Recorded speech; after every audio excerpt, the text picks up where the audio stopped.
Psalm 124, starting in verse 2, the Bible says, if it had not been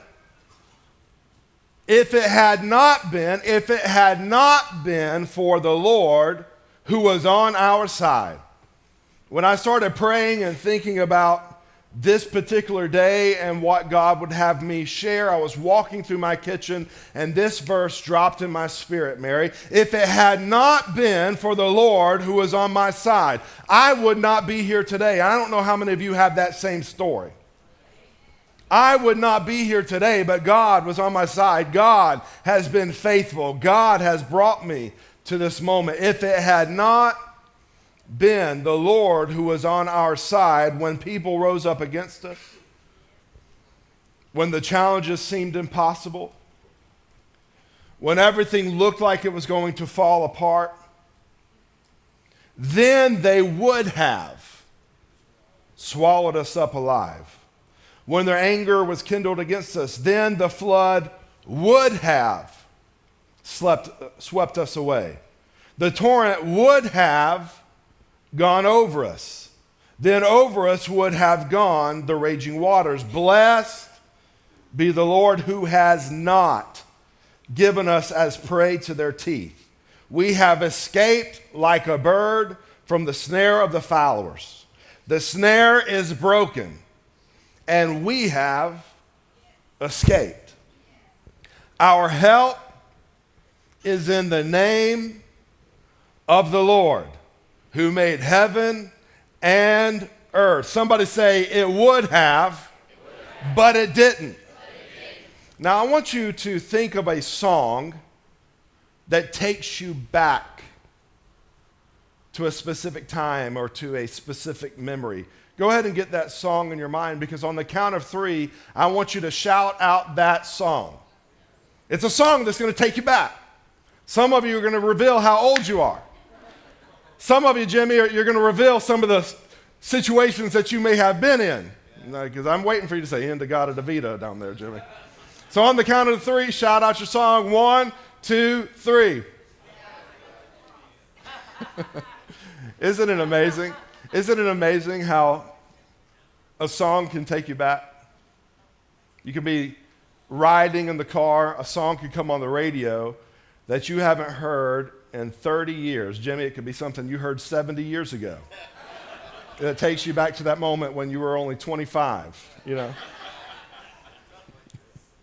And it takes you back to that specific time, that place. I remember several years ago, I was in a band. I started when I was around 12 years old, and we went all the way to the time I was around 25. And a few weeks ago, they thought it would be a good idea to put us back together for one night only. My physical body thought otherwise. But as I was going back and listening to some of the songs that we have recorded through the years, my mind went back to specific moments in time. There was one song I was listening to, and I could remember being in Nashville, Tennessee, sitting at Bob Evans. Anybody know what Bob Evans is all about? I was in Bob Evans sopping my biscuit. Anybody know what sopping a biscuit's all about? I was in Bob Evans sopping my biscuit. My mind went back there. Isn't it amazing how a song can take us back to a memory, to a time, to a place, to a season that we walked through? And that's why I read Psalm 124, because that's what David's doing. David is reminiscing and remembering all of the things that he's walked through. He's remembering not just the good times, but he's remembering the struggles, he's remembering the challenges, he's remembering the battles, and he's thinking to himself, you know what, that should have taken me out. When I walked through that season, it should have crushed me. When that person exited my life that I thought would be in my life for the rest of my life, it should have taken me out. But then he says, it didn't. It would have, but it didn't, because the Lord was on my side. You know, sometimes we can get so caught up in the moment that we are currently in that we forget about everything that God has already taken us through. We can get so fixated on our current situation or circumstance that we forget that God has already brought us through things just like that. I remember the first time I ever had to back a large trailer. You know, I didn't grow up backing trailers and doing stuff like that. But my wife thought it'd be a good idea for us to start practicing homelessness. And so we bought a camper, and I was backing it up for the very first time. And I had people behind me on the phone giving me directions. And they're saying, go right. And so I'm going right, but my trailer's going left. And they're like, no, you're other right. And I'm like, I don't know what you're saying right now. I don't even know what's happening. And choice words came out of my mouth. There was a lot of frustration. There was a lot of yelling. There was a lot of screaming involved. If you want to test the strength of your marriage, buy a travel trailer. But I came through that moment. And since then, I've backed a trailer several times. It's still challenging to me. I'm not an expert by any means, but I don't enter that moment with the same anxiety that I did that day, because now I know I have what it takes to do it. I can relax and rest and stay calm and make sure that our marriage is going to remain intact because I've already been through it. What I'm wanting you to see is, as David is walking through Psalm 124 and he's reminiscing, he's showing us the power of remembering where you've come from. David learned how to find strength for the current moment by looking back on where he came from. Because sometimes the only way to move forward is by looking back. Did you hear what I just said?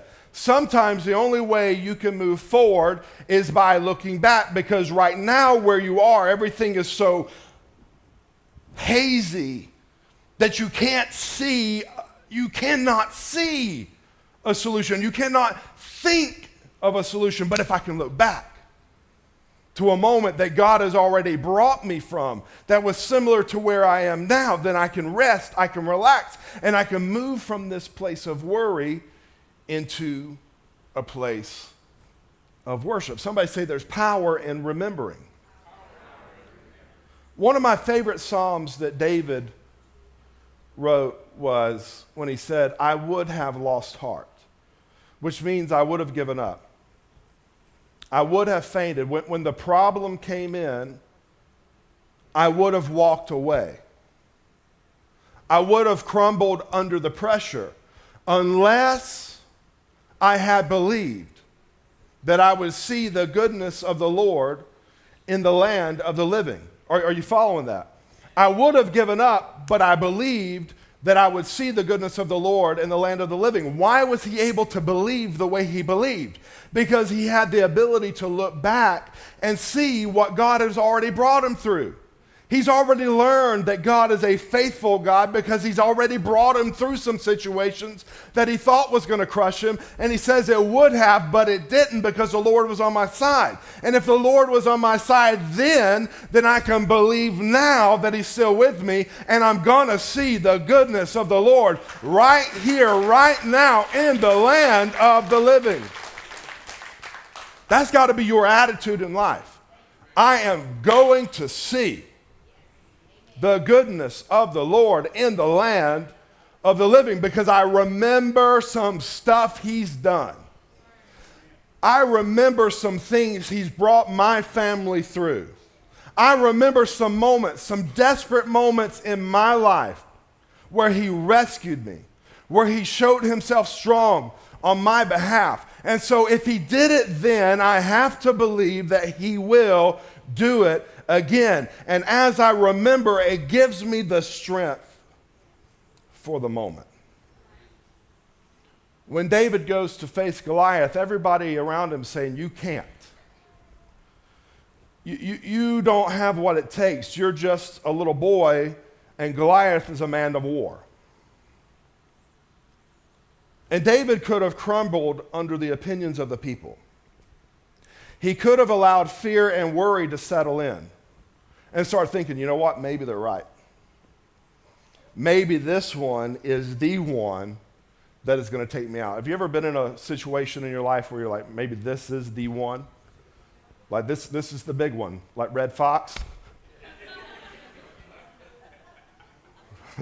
This is the big one. But he does something. In the midst of them telling him why he can't, he says, you know what, I remember a lion. And I remember how God saved me from the lion. Oh yeah, also there was a time that I had to face a bear. And I remember the moment that I faced that bear and took him out. And I just believe that if God helped me with the lion and God helped me with the bear, then God's going to help me with this giant as well.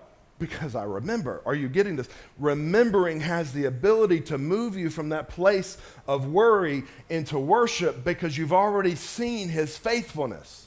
And God does not change. He's the same yesterday, today, and forever.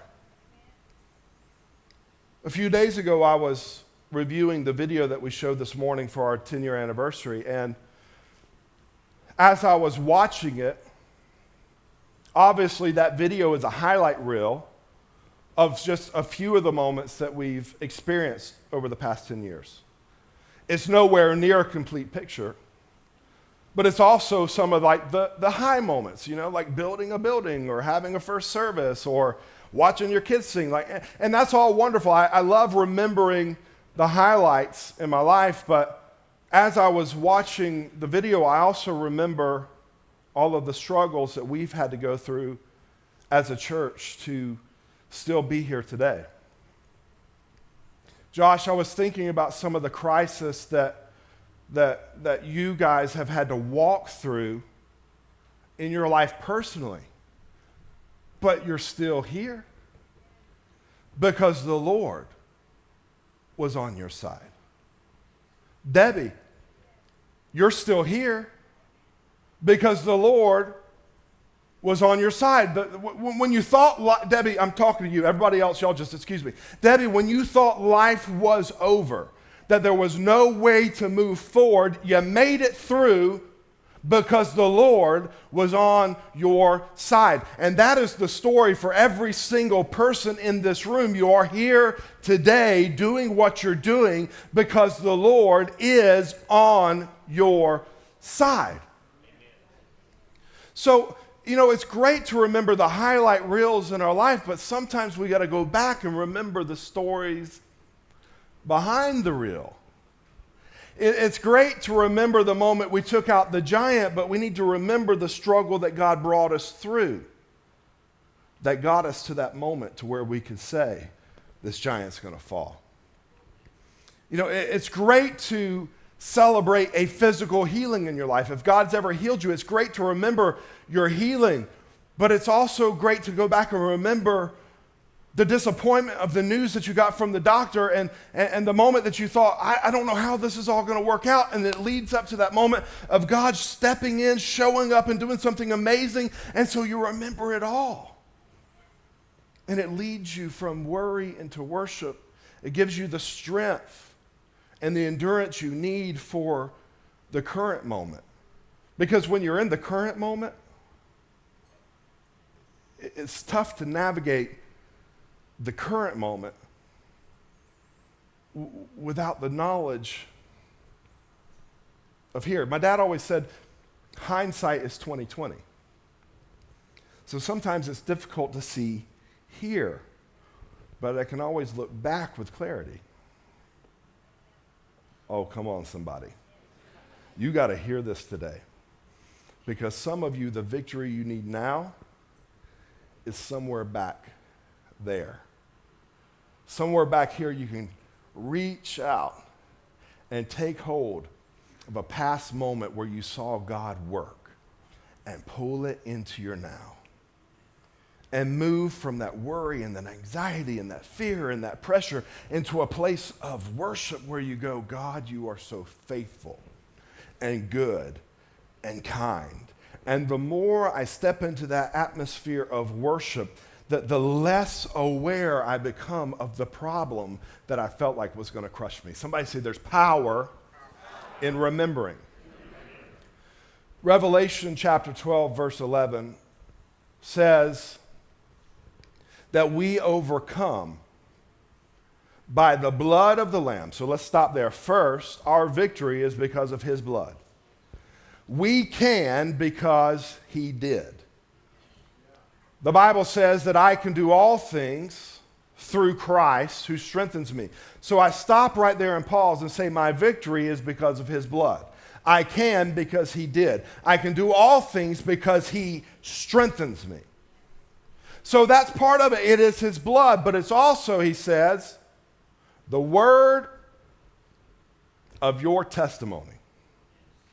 So it's the blood of the Lamb. It is what Jesus has accomplished for us that sets us into a place of victory, but that comes into partnership with the word of my testimony. And when those two things intersect, I become an overcomer. What is a testimony? It's simply what God has done for you. Your testimony is everything that God has brought you through. Your testimony is that he brought you out of darkness into light. Your testimony is, for some of you, that you were wrapped up in a lifestyle of addiction and now you're set free. Your testimony is the moment that something looked like it was going to fall apart, and yet God intervened and made a way where there seemed to be no way. And so I'm able to overcome by the blood of the Lamb and the word of my testimony. Why? Because my remembrance of what God has done for me gives me the strength to stand. Somebody say, gives me the strength to stand. I love the story of Israel when God's bringing them from the wilderness into the promised land. He's already brought them from captivity. They've been in the wilderness in a season of waiting, and they come to this place of where now it's time to step into the promise that God has for them. And so in between them and their promise, there's a river. It's the Jordan River. And when you think about the Jordan River, I don't want you to think about a little stream. This was a mighty river, and this is the time of the year where the river is actually overflowing the banks. And so God has to perform a miracle for them to be able to cross over. So he cuts off the water and allows them to walk across on dry ground. But watch this. He tells the nation of Israel, as you cross over the Jordan on dry ground, I want you to get 12 guys, one man from each tribe, and I want you to pick up a stone. Somebody say, pick up a stone. I want you to pick up a stone, and when you get to the other side, I want you to build a memorial.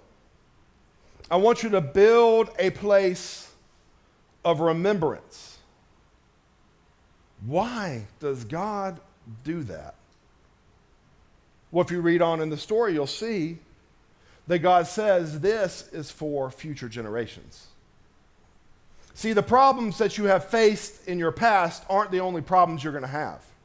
God knows that they're going to face some problems in the future as well, and he wants them to look back at the stones that are stacked there by the Jordan River. And when they see the stones, they remember, if God did it for me then, he can do it for me now. I don't know who needs to hear this morning, but somebody's got some stones in this room that you need to remember. You need to go pick up those stones. Start collecting stones. Every time God does something for you, write it down, because that becomes a stone in your arsenal that you're going to need at some point in time. It's going to become some fuel for your future, so that when worry starts to arise in your life, you can drop a stone on it. When anxiety starts to well up in your mind and in your heart, you can drop a stone on it. When the enemy tells you that it is over, you can drop a stone on him because you remember the times that he's brought you through. And if he did it then, why won't he do it now? For those of you who are currently in a problem right now, you do remember that this is not the only problem that you've had to deal with in life. You've already overcome some things. How do you know, Pastor? Because you're still here. You're still standing. You may still have some struggles, but you're still standing. And you're going to have the ability to stand. And you're going to have the ability to move forward. Because greater is he who is within you than he who is within the world. You've got some stones, and you need to start building a memorial with these stones. I'm not talking about living in the past. I'm not for that. I'm talking about looking back at the moments that God rescued you and remembering and worshiping him and thanking him for seeing you through then, because it becomes the substance you need for the moment you are currently in. Go to Psalm 13 with me. I want to show you something, because we've been talking about David this morning. And sometimes when we read stories about guys like David and we hear some of the things he said, we think that he never had any problems. We think he never had any doubt in his life. But watch what he says here. In Psalm 13, starting in verse 1, "How long, O Lord, will you forget me forever? How long will you hide your face from me?" David in this season, whatever he's walking through in this moment, it is so intense that he feels like God's nowhere near him. I don't know if you've ever felt that way before. But God, where are you? That's where David's at right now. The pressure is too much for me. I don't even feel the presence of God. I don't know where he is, and I cannot see through the haze of my life. And he says, "How long, O Lord, will you forget me forever? How long will you hide your face from me? How long must I take counsel in my soul and have sorrow in my heart all the day? How long shall my enemy be exalted over me? Consider and answer me, O Lord my God. Light up my eyes, lest I sleep the sleep of death. Lest my enemies say, I have prevailed over him. Lest my foes rejoice because I am shaken. But I have trusted in your steadfast love." You may feel absent, but I know you're not absent. Are you catching that? See, sometimes God may feel absent in your life, but he's not. Sometimes he will step back to bring us through something because he knows the process of bringing us through it is going to give us the strength we need for a future season. He says, "But I have trusted in your steadfast love. My heart shall rejoice in your salvation. I will sing to the Lord because he has dealt bountifully with me." Are you seeing it? Even though I'm in the midst of this place in my life it feels like it's crushing me, I'm going to muster up a song to sing because I remember that the Lord has dealt bountifully with me. So David starts off zooming in to his problems, his fears, his worry, his frustration. He's voicing his complaints to God, but he doesn't stay there. He zooms out from the situation by remembering that the Lord has dealt bountifully with him. You want to know why you get stuck in the middle of a situation sometimes? Because you stay too zoomed in on the situation. See, it's okay to have those moments where you come to God and you're like, "God, I don't know. I thought I don't know. I don't know where you are in this situation. This is difficult. God, I've been crying out, and I don't feel like there's a response. It's okay to have those moments. God can handle those moments. But at some point, I've got to learn how to zoom out from that moment, to remove myself from the worry of that situation and zoom out and pan out through my worship and start seeing things through God's heavenly perspective. Yeah, I am in this situation that I don't know how it's going to work out, but I do remember also, God, you've dealt bountifully with me. And so instead of worrying about it, I'm going to worship you, because if you've done it for me then, I know you can do it for me now. But if we stay zoomed in, we camp out in our worship. I want to show you something. John, will you hop up here on stage? Let's hear it for John this morning. Come stand with me. Now, John, I want you to turn and face that camera.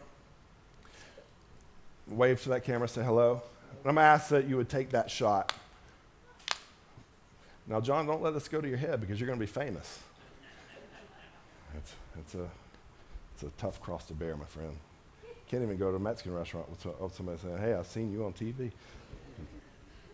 But watch this. See John? Just stay right there with him. Don't follow me. Who is bigger, John or this water bottle I'm holding in my hand? Hello, talk to me. John's bigger than this. I was going to talk to you about that, John. You need to start drinking a little more water. You're starting to become a full gospel preacher. No, I'm just kidding. But watch this. What happens sometimes is when we're in the midst of worry,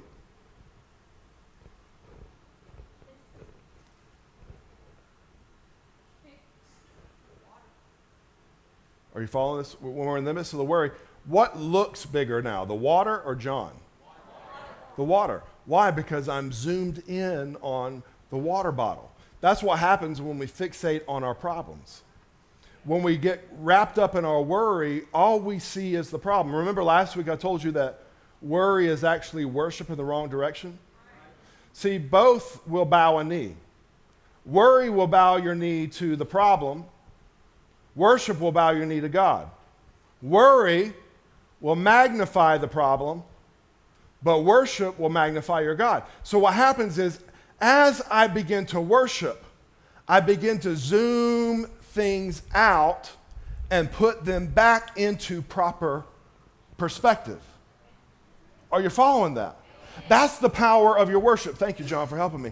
That's the power of your worship. It has the ability to pull things into proper perspective. Things that seem so big when they're right in front of your face, and if you take time to zoom it out, you realize, wow, God is so much bigger than this. I've got news for you. God is bigger than anything you are currently dealing with in life. Well, it doesn't seem that way, Pastor. Zoom out. Zoom out. Start looking at it from a different perspective. Start worshiping, because what happens in worship? Worship moves you into freedom. Are you familiar with the story of Paul and Silas when they're in prison? This isn't like prison today. They didn't have HBO and yard time. This is a stinky, smelly dungeon. It's dark. It's damp. They don't know what the outcome is going to be. If anybody had a right to worry, it would have been Paul and Silas. And they are in prison because they preached the gospel. So they could have even been mad at God. I was doing what you've called me to do, God, and now here I am in the middle of this dark, damp, stupid dungeon. But that's not what they did. I'm sure they had those feelings. I'm sure they had those feelings. I'm sure they had a little bit of worry rise up because they did not know how it was going to pan out for them. But instead of getting wrapped up in the worry of the moment, the Bible says that they started singing songs and hymns to God. And as they began to release their worship, the chains that were binding them fell off, and the prison doors opened wide. Why? Because that's what worship does. Worship invites God down into the middle of your situation. Worship creates space for God to move. God will never move in the middle of your worry if you stay in worry. How do I know that? Because without faith, it is impossible to please God. God is never moved by our worry. He is moved by our worship. The Bible says that God inhabits the praises of his people. And so when his people start praising him and worshiping him, it gets his attention. And he says, I'm going to step down. I'm going to show myself strong on their behalf. I'm going to move for them because they have placed their trust in me.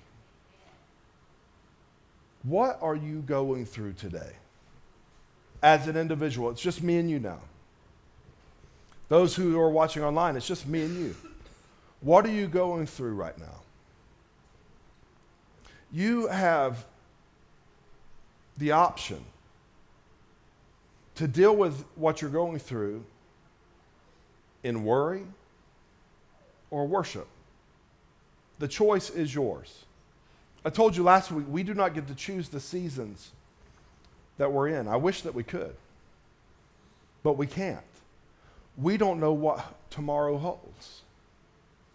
And so we can either live life in worry of what could happen tomorrow, or through worship, I can start adjusting my eyes to the one who holds my tomorrow.